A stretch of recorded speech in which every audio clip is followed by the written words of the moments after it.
नमस्कार, म टेकनारायण भट्टराई।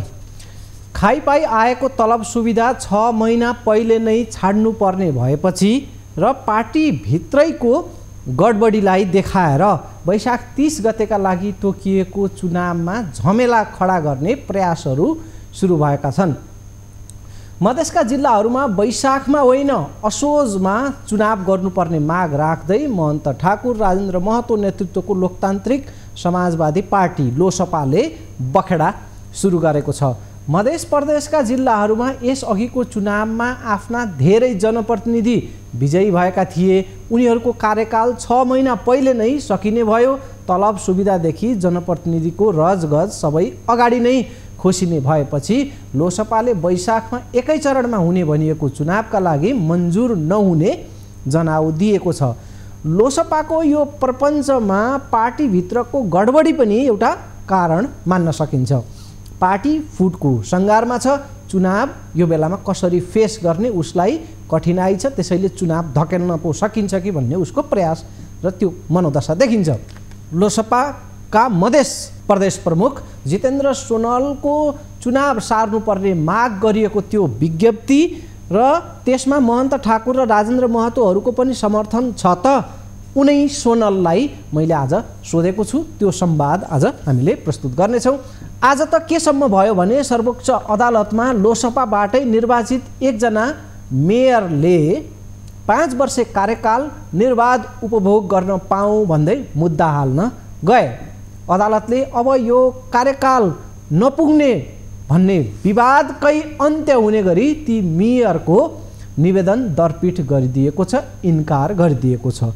महत्त्वपूर्ण कुरा छ, यसलाई थप स्पष्ट पारौँ दर्शकवृन्द कि विभिन्न चरणमा निर्वाचनहरू भए पनि पहिलो चरणको निर्वाचन मितिलाई नै आधिकारिक मानिने कुरा स्थानीय तह निर्वाचन ऐनमा व्यवस्था भएकोले वैशाख 30 गते तोकिएको निर्वाचन असंवैधानिक होइन, चुनाव संवैधानिक ठहर छ भन्दै सर्वोच्च अदालतले आज प्रश्न पारेको छ। सर्वोच्चको यो निर्णयसँगै वैशाख 30 मा हुने चुनाव अदालतमा मुद्दा परेर कतै रोकिएला कि भन्ने अलमल र शङ्काको अन्त्य भएको छ। यो सुखद पक्ष छ चुनावका लागि। माओवादी अध्यक्ष प्रचण्डले पनि मुद्दा परेर चुनावको मितिलाई प्रभावित पार्न सक्ने उल्लेख गरेका थिए। जे होस्, कार्यकाल अपुगको विवाद अन्त्य भएको छ, तर राजनीतिक नियतलाई भने नजरअन्दाज गर्न मिल्दैन। अदालतले विवाद साम्य त पारिदियो, तर चुनावमा भाँजो हाल्ने नियत भने उदाङ्ग भएको छ। दर्शकवृन्द, को थिए ती मेयर जो अदालतमा मुद्दा हाल्न पुगेका थिए र लोसपाको यो चुनाव सार्नुपर्ने आजको विज्ञप्तिसँग ती मेयरको के सम्बन्ध साइनो छ त? त्यसमा हामी केही बेरमा जाउँला। लोसपा मात्रै होइन, मधेस प्रदेशमा प्रभाव विस्तार गर्दै गरेको सीके राउत नेतृत्वको जनमत पार्टीले पनि चुनाव बिथोल्ने चेतावनी दिँदै आफ्ना माग पुरा गर्न यही बेला दबाब बढाएको छ। चुनावको मिति घोषणा भएसँगै यो प्रकारले अत्तो थाप्नेदेखि बार्गेनिङ गर्नेसम्मका सिलसिला मधेस प्रदेशबाट सुरु भएका छन्। दर्शकवृन्द, यस अघिको स्थानीय चुनाव 3 चरणमा भएको थियो। अन्तिम चरण थियो असोज 2 गते। आउँदो वैशाख 30 गते चुनाव हुने भएपछि असोजमा विजयी हुनेहरूको कार्यकाल 6 महिना पहिले नै सकिने भएको छ। संविधानमा निर्वाचित जनप्रतिनिधिहरूको कार्यकाल 5 वर्ष हुने उल्लेख छ। यही हाँगोमा टेकेर लोसपाले मधेस प्रदेशमा असोजमा चुनाव हुनुपर्ने भन्दै बखेडा सुरु गरेको हो। त्यसो त न्यूनै खोज्ने हो भने थुप्रै ठाउँमा असोजभन्दा पछि बीचमा उपनिर्वाचनहरू पनि भएका छन्। 5 वर्ष कार्यकाल अनिवार्य पुग्नै पर्ने ढिपीले त असोजमा चुनाव भएर पनि पुग्ने अवस्था बन्दैन यदि न्यूनै खोज्ने हो भने। तैपनि अदालतबाट यो विवादको आज निपटारा लागेको छ, शङ्का टरेको छ। त्यसैले अब झिना मसिना स्वार्थ साधेर बखेडा झिक्ने, बार्गेनिङ गर्ने, अत्तो थाप्ने भन्दा बृहत्तर सहमति, राष्ट्रिय हित र व्यावहारिक के गर्दा ठिक हुन्छ त्यो व्यावहारिक पक्षलाई हेरेर अघि बढ्नु उचित हुनेछ। जिम्मेवार नेता र जिम्मेवार दलहरूले भाँजो हाल्ने होइन कि निकास दिने गरी अक्कलको प्रयोग गर्नुपर्छ। विस्तृत यो रिपोर्टमा हेरौँ।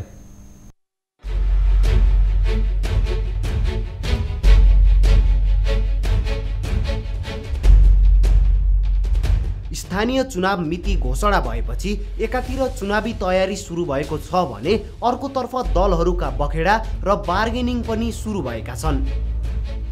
लोकतान्त्रिक समाजवादी पार्टी लोसपाले मध्य प्रदेशमा स्थानीय तहको निर्वाचन वैशाखमा हुन नसक्ने अत्तो थापेको छ। चुनाव वैशाखमा होइन असोजमा गर्न लोसपाको माग छ।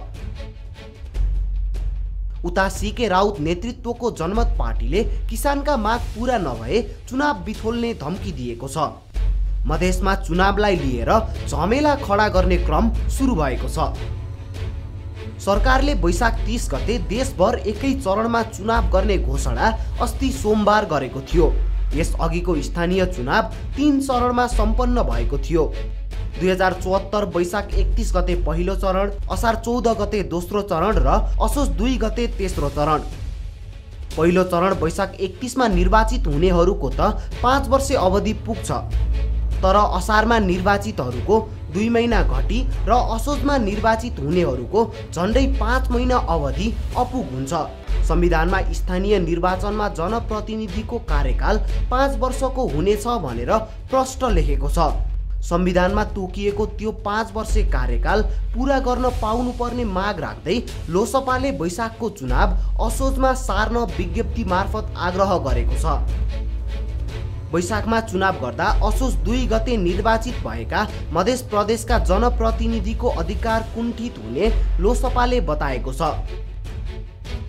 लोसपा मध्य प्रदेशका अध्यक्ष जितेन्द्र सोनलले जारी गरेको विज्ञप्तिमा लेखिएको छ, मध्य प्रदेशमा विगतमा भएको स्थानीय तहको निर्वाचनको मिति 2074 असोज 2 गतेलाई दृष्टिगत गरी निर्वाचित पदाधिकारीको 5 वर्षको पदावधि संविधानको व्यवस्था अनुसार हुने भएकोमा कुनै निर्वाचित पदाधिकारीको बिना कारण एक दिन पनि अधिकारबाट वञ्चित गर्न संविधानको मर्म र भावना विपरीत हुने हुँदा यस सन्दर्भमा नेपाल सरकार, निर्वाचन आयोग, सम्बन्धित पक्ष एवं अन्य सरकारवाला समेतको ध्यान आकृष्ट गर्न चाहन्छौं। विज्ञप्तिमा चुनाव घोषणा हुनु सकारात्मक भन्ने कुरा पनि उल्लेख छ। मधेसमा आफ्नो प्रभाव बढाउँदै गएको सीके राउत नेतृत्वको जनमत पार्टीले किसान आन्दोलनको माग पूरा नभए स्थानीय तहको निर्वाचनमा अवरोध गर्ने चेतावनी दिएको छ। बुधबार वीरगञ्जमा पत्रकार सम्मेलन गर्दै अध्यक्ष राउतले किसानको माग पूरा नगरे तराई मधेसमा स्थानीय तहको निर्वाचन बिथोल्ने बताएका छन्। स्थानीय निर्वाचनको घोषणा वैशाख 30 गतेको लागि गरिएको छ र अब हामी यो विषयमा प्रष्ट भन्न चाहन्छौँ, पहिला किसानको माग सम्बोधन होस् अनि मात्रै स्थानीय निर्वाचनको परिकल्पना यहाँ गरौँ, नभए चाहिँ अरू ठाउँमा त भन्न सक्दिनँ। तर तराई मधेसमा झापादेखि बाँकी बर्दिया कैलाली कञ्चनपुरसम्म चाहिँ यो स्थानीय निर्वाचनमा हामी अवरोध गर्नेछौँ यदि किसानको माग सम्बोधन भएन। केही महिनादेखि किसानका विभिन्न माग राख्दै राउत नेतृत्वको जनमत पार्टीले मधेसका विभिन्न जिल्लामा प्रदर्शन, चक्काजाम र बन्द हडताल लगायतका कार्यक्रम गर्दै आएको छ। तराई मधेसमा झापादेखि बाँके, बर्दिया, कैलाली, कञ्चनपुरसम्म चुनाव बिथोल्ने ताकत आफूहरूमा रहेको पनि राउतले दाबी गरेका छन्। आफूहरूले उठाएका 11वटा माग तत्काल पूरा गर्न नसके पनि किसानसँग जोडिएका माग पूरा गर्न जनमत पार्टीको माग छ।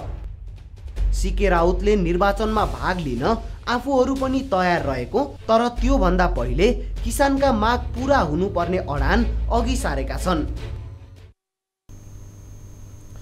वैशाख 30 गते चुनाव हुँदा आफ्नो 5 वर्ष कार्यकाल घट्ने र आफूलाई अन्याय हुने भन्दै महोत्तरीको भङ्गाहा नगरपालिकाका मेयर सञ्जीव कुमार शाहले सर्वोच्चमा दिएको निवेदन दरपीठ भएको छ। 5 वर्ष कार्यकाल निर्वाध उपभोग गर्न पाऊँ भन्दै मेयरले प्रमादेशको माग गरेर सर्वोच्चमा निवेदन दिएका थिए, तर सर्वोच्चले भने अलग अलग मितिमा चुनाव सम्पन्न भए पनि पहिलो चरणकै मितिमा सम्पन्न भएको मानिने भन्दै उजुरीमा रित नपुग्ने र आधारहीन भनेर दरपीठ गरिदिएको छ।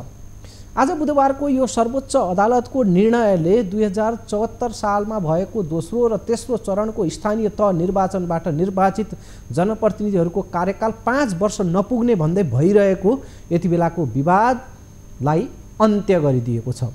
लोसपाको मधेस प्रदेशको तहबाट भएको चुनाव मिति सार्ने प्रपञ्चलाई पनि अदालतले खारेज गरिदिएको छ। लोसपामा यति बेला विवाद छ पार्टीमा, त्यसो त जसपामा पनि छ पार्टी विवाद, दुवै दल फुटको सङ्घारमा छन् र यस्तो बेलामा चुनावी तयारी नपुग्ने र भएकै आफ्ना जनप्रतिनिधिहरूले पनि अवधि नपुग्दै 6 महिना पहिले नै मैदान खाली गर्नुपर्ने अवस्था आउने भएपछि चुनाव सार्ने योजनामा लोसपाका केही नेताले जोडबल लगाएका बुझ्न सकिन्छ। पार्टीमै चुनाव सार्ने पक्षमा सबै नेताहरू छैनन्, त्यसमा कमै नेताहरू छन्। मतभार चुनाव हुनुपर्नेमै छ। सिङ्गो पार्टी चुनाव सार्ने पक्षमा यदि हुन्थ्यो भने केन्द्रीय नेताहरू महन्त ठाकुर, राजेन्द्र महतोहरूको तहबाट पनि यो प्रकारको कुराहरू आउँथ्यो, तर उनीहरूको यसमा उनीहरू मुखर छैनन्। तर प्रदेश पार्टी प्रमुखको हैसियतमा जितेन्द्र सोनलले विज्ञप्ति जारी गर्दै वैशाखको चुनावलाई नमान्ने र असोजमा चुनाव हुनुपर्ने माग गरेका हुन्। उता अदालतमा वैशाख 30 मा चुनाव भयो भने आफ्नो 5 वर्षे कार्यकाल नपुग्ने र अन्याय हुने भन्दै निवेदन हाल्ने महोत्तरीको भङ्गा नगरपालिकाका मेयर सञ्जीव कुमार शाह पनि लोसपाकै नेतामा पर्छन्। तर उनको निवेदन आधारहीन भन्दै अदालतका रजिस्ट्रारले निवेदन दर्ता गर्न अस्वीकार गरेका छन्। त्यो मामला सकिएको छ। चुनाव सार्न भन्दै विज्ञप्ति जारी गरेका लोसपा मधेस प्रदेश प्रमुख जितेन्द्र सोनलसँग मैले यही विषयमा छोटो कुराकानी पनि गरेको छु, यो पनि सुनौँ। लोकतान्त्रिक समाजवादी पार्टीको प्रदेशको धारणा हो यो असोजमा चुनाव गर्न माग किन गरेको भने संविधानको धारा 215, 216, 220ले निर्वाचित पदाधिकारीको पदावधिको सन्दर्भमा 5 वर्ष भनेर बोलेको छ, तोकेको छ। विगतमा संविधान अनुसार भएको चुनाव 3 चरणमा भयो। मध्य प्रदेशमा 6 महिना पछाडि चुनाव भयो। असोज 2 गते चुनाव भयो। अब असोज 2 गते भएको चुनावलाई अहिले लगेर वैशाखमा गर्ने हो भने निर्वाचित पदाधिकारीको पदावधि त 6 महिना जति हामीले अधिकारलाई निषेध गर्यौं, वञ्चित गर्यौं। त्यो कसरी संविधानको मर्म र भावना अनुसार रह्यो? त्यो त संविधानको मर्म र भावना अनुसारको विपरीत गयो त्यो कुरा। त्यस कारणले संविधानको भावनाको कदर हुनुपर्छ र निर्वाचित पदाधिकारीलाई 5 वर्ष दिनुपर्छ, त्यो वातावरण दिनुपर्छ। अनि यसमा पार्टी नेताहरू महन्त ठाकुर, राजेन्द्र महतोहरूको पनि यही नै लाइन हो। उहाँहरू पनि नेता हुनुहुन्छ। यो प्रदेश नम्बर मध्य प्रदेशको कुरा हो। मैले मध्य प्रदेशको अध्यक्ष हो। तपाईलाई अब उहाँहरू खाली नेता देख्नुहुन्छ भने उहाँलाई सोध्नुहोस्। मैले मध्य प्रदेशको पार्टी अध्यक्षको हैसियतमा मधेसी जनताको, प्रदेशको जनताको संविधान बमोजिम भावना मैले राखेको होइन। त्यो त अर्थपूर्ण हुन्छ नि त। राजेन्द्र महतो, महन्त ठाकुरको पनि यही लाइन हो। त्यो कुरा मलाई सोध्ने हो पत्रकार साथी। होइन, तपाईँ त त्यही पार्टीको हो नि त। पार्टीमा त एउटा कमान हुन्छ नि त। त्यो पार्टीको हो भनेर बुझ्नुहोस् न त। तपाईँले म के भनिरहेको छु? कुनै पनि जनप्रतिनिधिको, कुनै पनि व्यक्तिको संविधान विपरीत अधिकार कुण्ठित गर्ने राइट कसैसँग छ? सोनालजी, जस्तो एउटा राष्ट्रिय सहमतिमा, बृहत्तर सहमतिमा हुन लागेको यो एउटा उत्सव जस्तो चुनावमा भएको छ। कसको सहमतिमा? सरकारको सहमतिमा भएको छ। कसको सहमतिमा भयो? सबै दलहरूले त यसलाई समर्थन गरेकै। सरकारको सहमतिमा भएको छ। सरकारले यो चुनावको तिथि घोषणा गरेको छ। संवाद गर्नुपर्छ नि। चुनावको विपक्षमा हामी होइनौँ, यसरी बुझ्नुहोस्। अहिले मिटिङमा छौँ साथी। हजुर है ल। दर्शकबिन, यसअगाडि 3 चरणमा भएको चुनाव मध्ये दोस्रो र तेस्रो चरणमा निर्वाचित जनप्रतिनिधिहरूको कार्यकाल 5 वर्ष अवधि नपुग्ने र त्यसमा मुद्दा मामिला भएर अदालतको फैसला आएर यो तोकिएको वैशाख 30 को चुनावमा कहीँ गडबडी अथवा केही कैफियत पो पैदा हुन्छ कि भन्ने शङ्का थियो। त्यो चाहिँ आज निपटारा लागेको छ। अदालतले अब यो कार्यकाल नपुग्ने भन्ने विवादकै अन्त्य हुने गरी आज एकजना मेयरले हालेको निवेदनलाई दरपेट गरिदिएको छ। माओवादी अध्यक्ष प्रचण्डले पनि मुद्दा मामिलाका कारणले निर्वाचन मितिमा असर पर्न सक्ने भनेर यसअगाडि वक्तव्य दिएका थिए। माओवादी नेताहरूले पनि यो विषयमा पछिल्ला दिनहरूमा पनि मिति घोषणा भइसकेपछि पनि यो कैफियतमा केही अदालती फैसला पो हुन्छ कि भन्ने प्रकारका आशंकाहरू व्यक्त भएका थिए। तर आज त्यो निवेदन दरपीठ भइसकेपछि त्यो शङ्का हटेको छ र चुनावको माहौल थप मजबुत बनेको छ।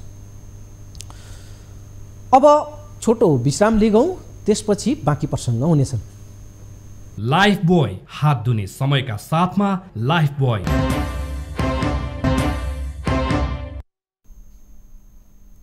विश्रामपछि स्वागत छ। दर्शकबिन, प्रतिनिधि सभाको बैठक आज बुधबारका लागि तय थियो, तर हिजो राति अबेर गरेर साँझपख बैठक अचानक स्थगित गरियो र बैठक 6 दिनपछि सरेको छ। फागुन 2 गते बैठक हुनेछ प्रतिनिधि सभाको र त्यो बैठकमा एमसीसीको मामलाका कारणले बैठक सरेको सरै छ।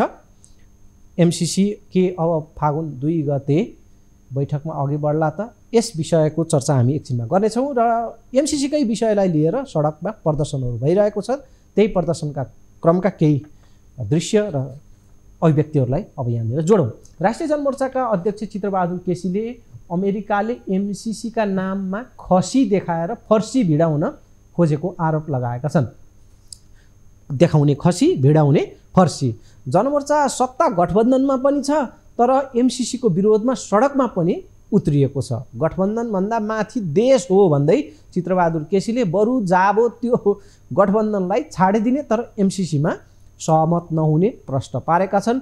गठबन्धनबारेको चित्रबहादुर केसीको कुरा अर्को अंशमा सुनौला। यो अंशमा सुनौ, एमसीसीका नाममा खसी देखाएर फर्सी भिडाउन खोज्दैछ अमेरिका।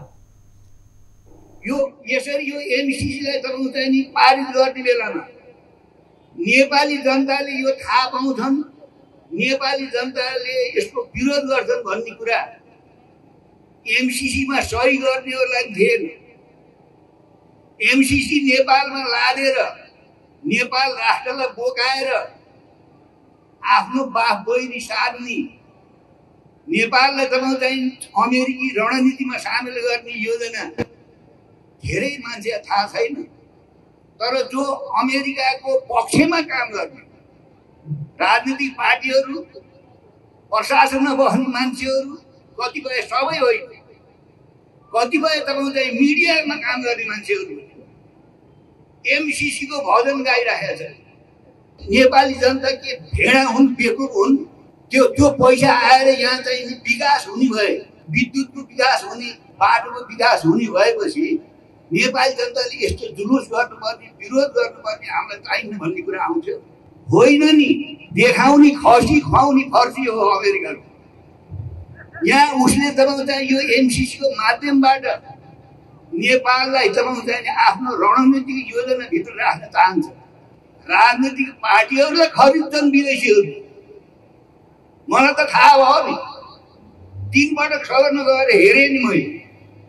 9 महिना सरकारमा बसेर नि हेरेँ। विदेशीहरूले के गर्छन् भने यहाँका राजनीतिक पार्टीहरू सबैलाई होइन, खास मान्छेलाई किनिराखेको हुन्छ, पालिरहेको हुन्छ। प्रशासनमा बस्ने कतिपय तपाईँ चाहिँ प्रशासन यन्त्रमा बस्ने तपाईँ चाहिँ त्यो देशकै उनीहरूलाई पनि किनिराखेको हुन्छ, पैसाले किनिराखेको हुन्छ। त्यसै तपाईँ चाहिँ नि अब कतिपय तपाईँ चाहिँ नि अब बुद्धिजीवीहरूलाई नि किनेको हुन्छ। अहिले पनि कैयौँ बुद्धिका, धेरै बुद्धि भएका बुद्धिजीवीहरू नेपालले तपाईँ टुप्पीदेखि पैतालासम्म बल निकालेर यो अमेरिकाको तपाईँ चाहिँ नि सहयोग हो। यो अमेरिकाको लगानी होइन। यो नेपाल गरिब भएर, नेपालले बत्ती बाल्न नसकेर, नेपाललाई साउरबाट हिँड्न अप्ठ्यारो भएर नेपालको विकासको लागि चिच्याइरहेका छन्, कराइरहेका छन्। उताबाट पालिएकाले बोल्ने बोली हो। आज बुधबार माइतीघर मण्डलामा राष्ट्रिय जनमोर्चा, नेत्र विक्रमचन्द विप्लव नेतृत्वको नेपाल कम्युनिस्ट पार्टी लगायतका 8 राजनीतिक दल एवं सङ्गठनहरूले एमसीसीको विरोधमा संयुक्त प्रदर्शन गरेका थिए। अमेरिकाले आफ्नो स्वार्थ पूर्तिका लागि एमसीसी परियोजना नेपाललाई भिडाउन खोजेको अध्यक्ष चित्रबहादुर केसीको भनाइ छ। अहिलेको सत्ता गठबन्धन एमसीसी पारित गर्न देशको राष्ट्रियता, सार्वभौमिकता र अखण्डतामा क्षति पुर्याउन र सत्तामा रजाई गर्न बनेको होइन भन्दै चित्रबहादुर केसीले भनेका छन्। गठबन्धनमा आबद्ध नेपाली काङ्ग्रेस बाहेकका अन्य पार्टीले संशोधन गरेर मात्रै पास गरौँ भन्ने पक्षमा रहेको, तर राष्ट्रिय जनमोर्चाले एमसीसी नेपालमा ल्याउनै नहुने पक्षमा रहेको बताएका छन्। यो पनि सुनौँ। यो राष्ट्रिय जनमोर्चा नि 5 दलीय गठबन्धनमा छ। यसले एमसीसी बारे के गर्छ भन्ने धेरै नेपालीहरूलाई थाहा छ। गठबन्धन किन बन्यो? कयौँ मान्छेहरूलाई के भरम छ भने 5 दलीय गठबन्धनमा बसेपछि यो पनि सरकारमा बसेको छ, यो पनि यो राष्ट्रिय जनमोर्चा पनि यो एमसीसी पक्षधर हो भनेर कयौँ मान्छेहरूले चाहिँ भरम फालिरहेको छ। होइन, माछो भ्याउ तोकेर आइदिन गर्छ। यो 5 दलीय गठबन्धन एमसीसी पास गर्न, देशको राष्ट्रियता, सार्वभौमता र अखण्डताको बिक्री गर्न अनि सत्तामा रजाई गरेर भ्रष्टाचारीहरूसँग मित लागेको होइन। यो प्रतिगमनलाई पराजित गर्नको लागि मात्रै। र अहिले धेरैले मलाई सोध्ने प्रश्न के हो भने एमसीसी का कारण गठबन्धन जान्छ क्या, गठबन्धन ढल्छ क्या? तिनीहरू त गठबन्धनको छ त भन्नुहोस् त। त्यो गठबन्धनमा त्यहाँ भएका कतिपय त तपाईँको चाहिँ नि नेपाली काङ्ग्रेस बाहेक अरूले कमसेकम संशोधन हुनुपर्छ। एमसीसी जस्ता तस्तै स्वीकार्न हुँदैन भनेका छन्। त्यो पनि एउटा राम्रै पक्ष हो। राष्ट्रिय जनमोर्चा त्यो पार्टी हो जसले कुनै पनि हालतमा एमसीसी चाहिँ नेपालले बोक्नै हुँदैन। यो खारेज हुनुपर्छ, यो स्वीकार्य छैन। देशको एकजना वयोवृद्ध पाको नेता जसले नेतृत्व गरेको दल सत्ता गठबन्धनमा पनि छ र अध्यक्षबाट आएका यी प्रतिक्रियाहरू महत्त्वपूर्ण हुने ठानेर हामीले उहाँको आजको विस्तृतमा प्रस्तुत गऱ्यौँ। प्रतिनिधि सभाको बैठक आज बुधबारका लागि तय गरिएको थियो, तर फेरि पनि बैठक स्थगित गरियो र 6 दिनपछि फागुन 2 गतेका लागि प्रतिनिधि सभाको बैठक सारिएको छ। कारण हो एमसीसी। एमसीसीले बडा गडबडी पैदा गरिरहेको छ। संसद बैठक चल्न सकिरहेका छैनन्, गठबन्धनमा बेमेल पैदा भएको छ र सडकमा प्रदर्शन चलिरहेको छ। एमसीसीमा ठोस निष्कर्ष र सहमति नहुँदा प्रतिनिधि सभाको बैठक सरेको सरै छ। उता राष्ट्रिय सभाको बैठक पनि एवं प्रकारले प्रभावित हुँदै आएको छ। संसदमा एमसीसी लैजाने सुरमा जोडबलमा छन् प्रधानमन्त्री शेरबहादुर देउवा, तर सत्ता गठबन्धनकै दलहरू त्यसमा सहमत छैनन्। खास गरी नेकपा माओवादी केन्द्र र नेकपा एसले परिमार्जन संशोधन बिना एमसीसी स्वीकार गर्न नसकिने भनेर त्यो अडान राखिरहेका छन्।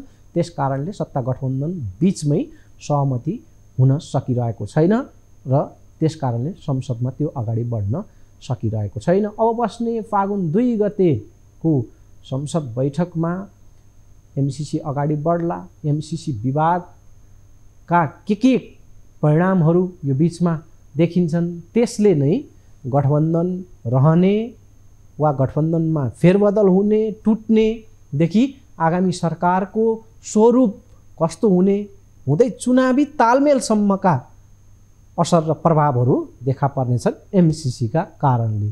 एमसीसी पास भयो भने देशमा विरोध चर्कने पनि पक्का छ। त्यसको छनक आज 9वटा साना वाम दलहरूको संयुक्त प्रदर्शनले पनि दिएको छ। आज माइती घरमा देखिएको एमसीसी विरोधका केही झाँकीहरू हेरौँ।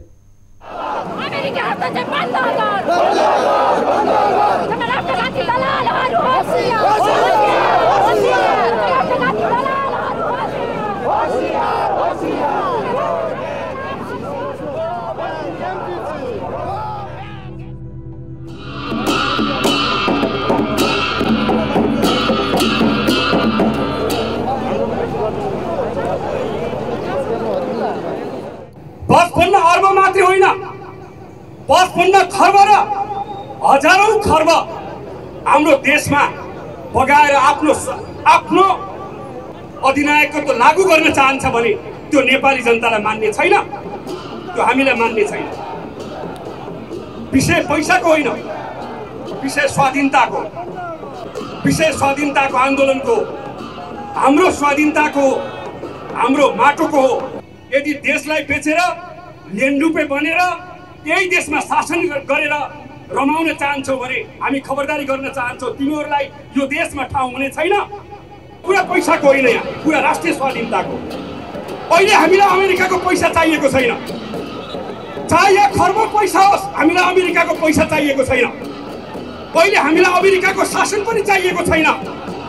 अहिले हामीलाई अमेरिकाको चाहिँ हैकम पनि चाहिएको छैन। अहिले हामीलाई हाम्रो देशको शासन चाहिएको छ, नेपाली जनताको स्वाधीनता चाहिएको छ, नेपाली जनताको सार्वभौमिकता चाहिएको छ। त्यसकारण हामी खबरदारी गर्न चाहन्छौँ, हामी स्वाधीनताको पक्षमा उभिएका छौँ।